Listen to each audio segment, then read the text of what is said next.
Hello again, and welcome to the Corner Studio here in my garage. And tonight's episode we will do the much anticipated lens testing between the 28 to 400, the 105 MC lens, and I think the main adversary of the 28 to 400, which is the 100 to 400 zoom lens. We've got a lot of stuff tonight. I don't know how to get caught up is the moral of the story.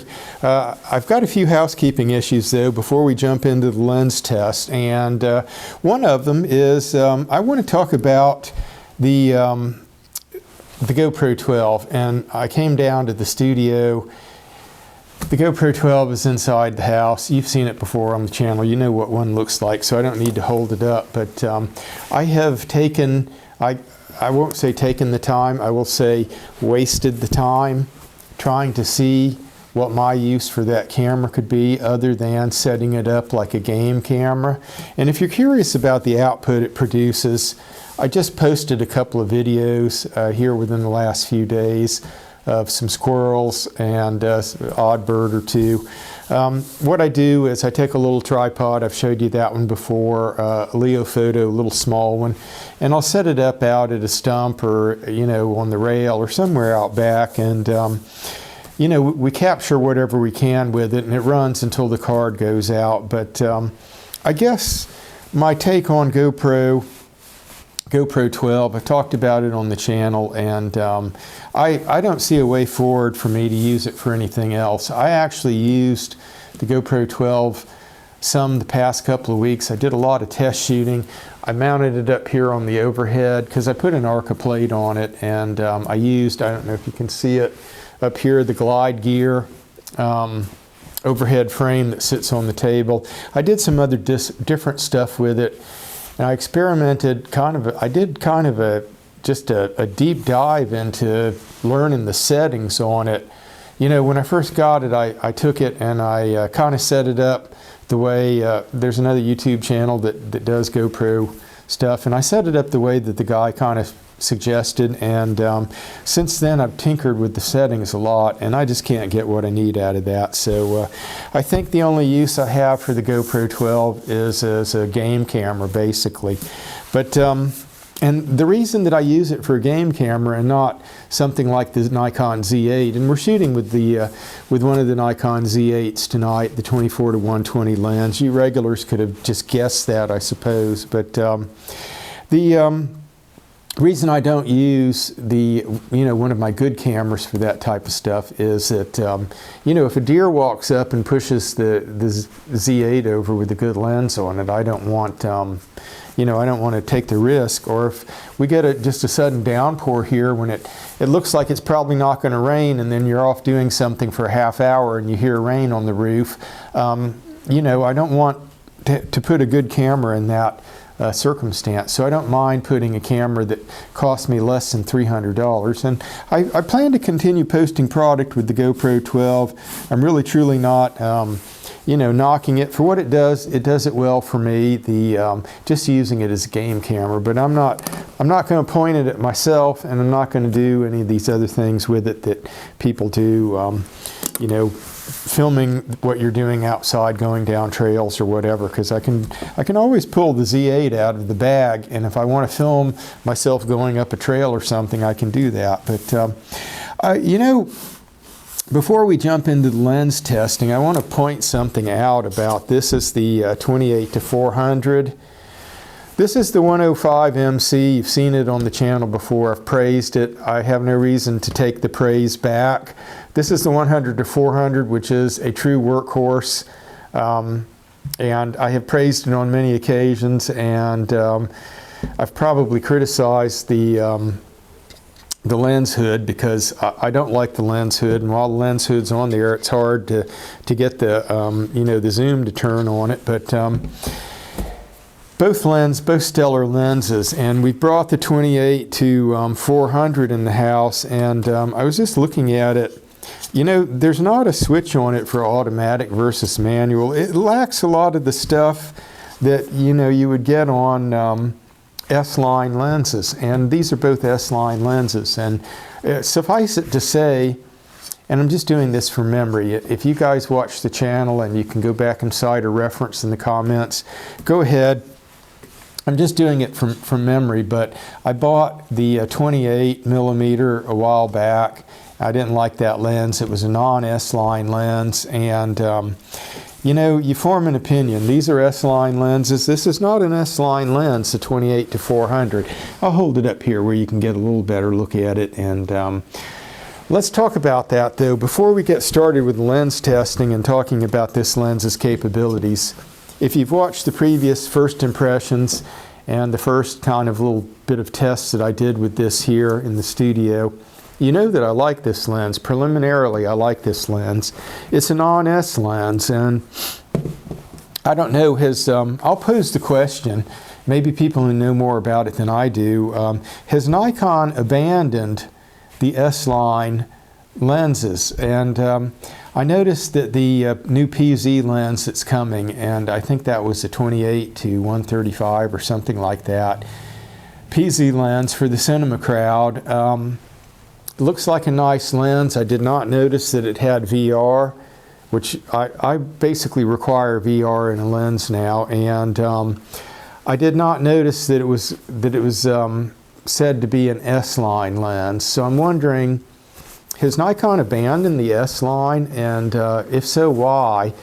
Now, we don't know what Nikon is doing unless you're kind of an insider or you're trusted with advanced gear or this kind of stuff. But it's just a question I'm posing because we're not seeing much produced for the S-line. And I kind of wonder if lenses like this, and this is a good example because the 28 to 400 cost about $1,300 retail, and then add your sales tax to it.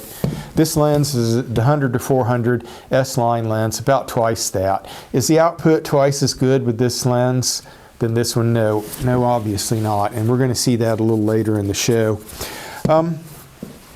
The other bit of housekeeping that we can work on and get out of the way is I've got a couple of just short clips where I walk around the downstairs part of the house. The wife has been working down there and has pretty much gotten it finished down there. However, we're thinking now not to use that as any kind of a filming studio. And it's a few things, but we kind of need the space. We don't have a huge house, and that space is not going to be well utilized for a studio. So what I keep doing is just paying to heat the studio out here, and we'll do that. And we've got kind of an alternate idea that we're kicking around, which is where this, you know, the drop cloths there that I use as a curtain to separate us, give us kind of a partition from the woodworking and the regular garage side of the studio. We're thinking about maybe actually filling that in with an actual wall there and like a door that goes to the other side, and something that I can drywall in, put insulation, and turn this into more of a finished space on this side of the garage. But I've showed it before on the channel. If you take the camera and you pan across it, what's on the other side of this curtains is enough to park vehicles and all that, but we have woodworking equipment and yard equipment and all kinds of other stuff over there, so we're not going to probably be doing that. But anyhow, we're still kicking the ideas around, the possibilities, and the longer that we keep debating it, winter can be past and we'll be into the warmer months again, so I won't have to do anything. But that's about maybe working on it a few hours a day. That's maybe less than a week of hard labor there. But anyhow, I think what we'll do is we're going to drop some clips in, just real short. It'll show you what the downstairs room ended up looking like, since I kind of declared a couple of months ago or whenever it was that we were prepping that to be an indoor studio. You can see how it turned out, but we're not using it for the studio. But we did turn the walk-in closet, I have a clip of that, into, it's a dedicated art supplies and camera room, and we keep our camera gear and tripods and all that stuff down there. So let's roll that clip. It'll be real short. We'll be right back.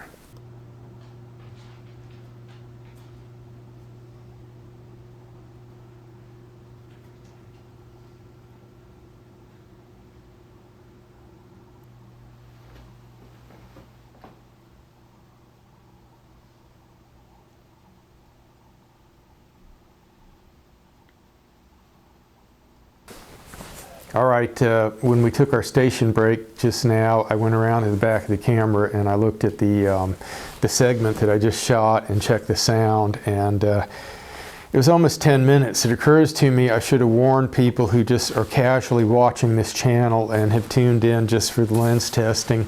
Should have warned people that there would be 10 minutes of blather before we got to that. But here we are. Let's talk about the lens test. And I want you guys to see the lens tests, and I'm going to introduce these kind of, you know, in segments rather than just throwing them all into the pipeline. I'll kind of lead up to each group of them. And the first of them, I took the 105 here in the studio and I shot a couple of things. So let's look at the 28 to 400 versus the 105, and then we'll be right back. 28 to 400 at 105.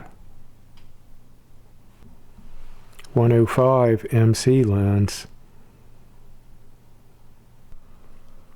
28 to 400 at 105.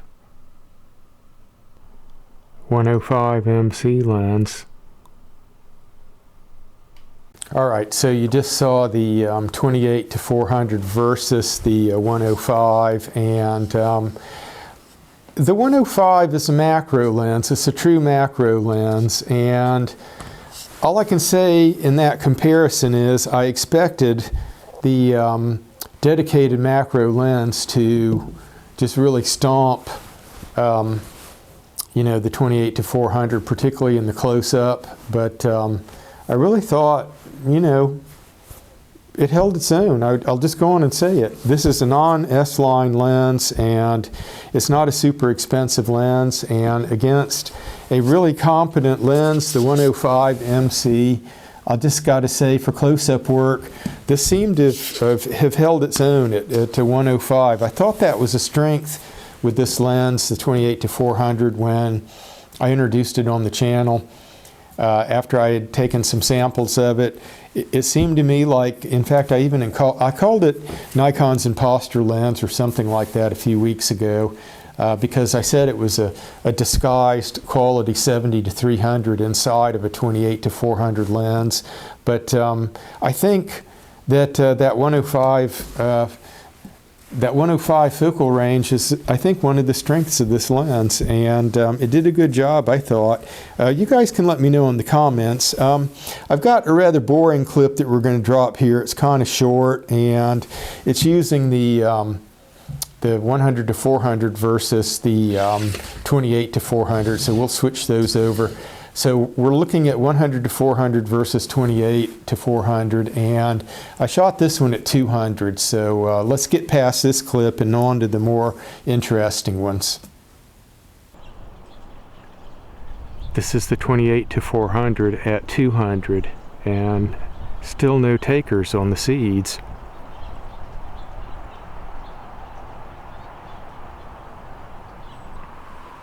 This is the 100 to 400 at 200.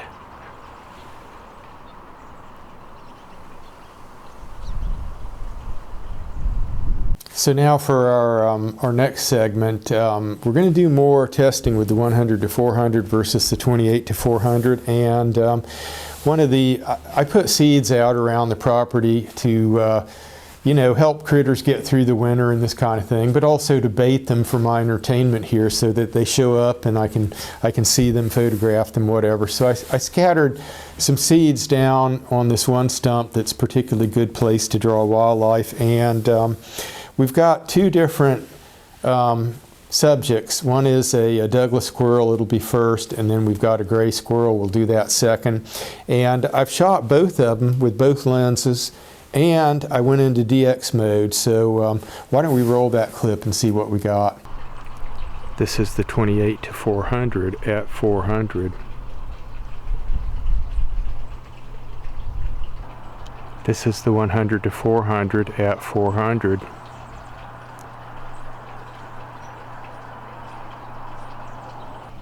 This is the 28 to 400 at 400 in DX mode. This is the 100 to 400 at 400 in DX mode.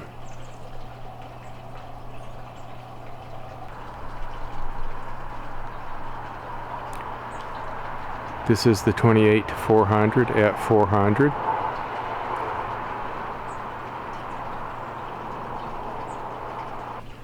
This is the 100-400 at 400.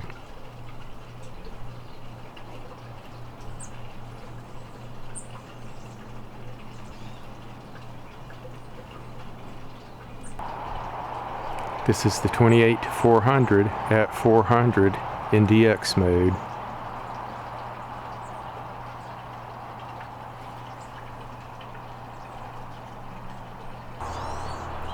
This is the 100-400 at 400 in DX mode.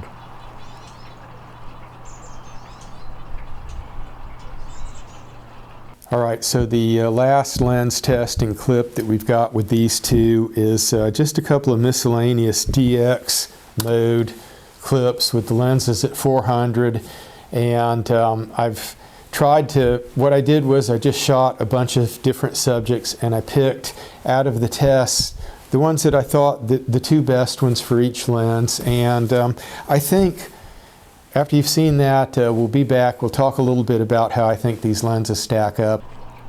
This is the 28-400 in 400 in DX mode. 100-400 at 400 in DX mode.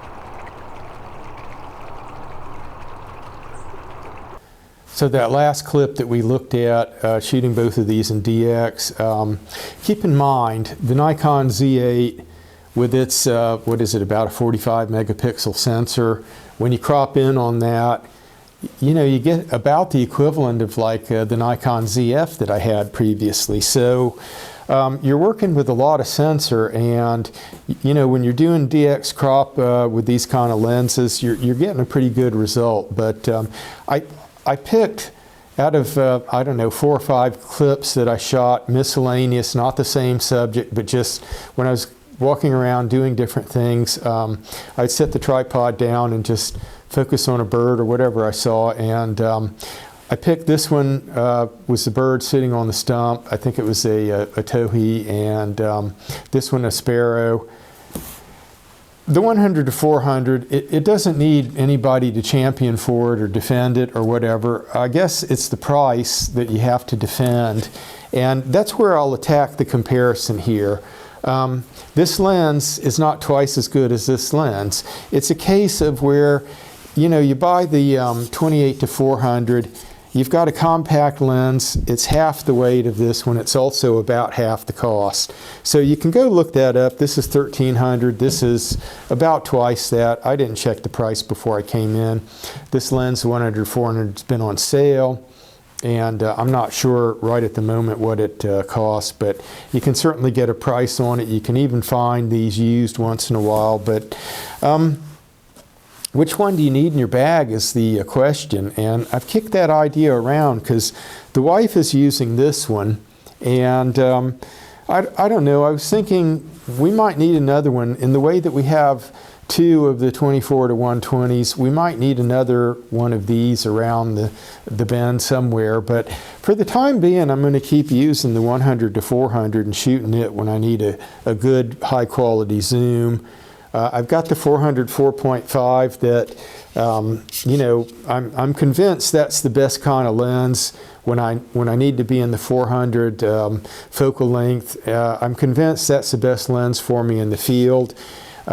Both this one and the 400 take the 1.4 teleconverter, and they give me a lot of options for shooting, and I always know that the content that's produced is going to be really high quality.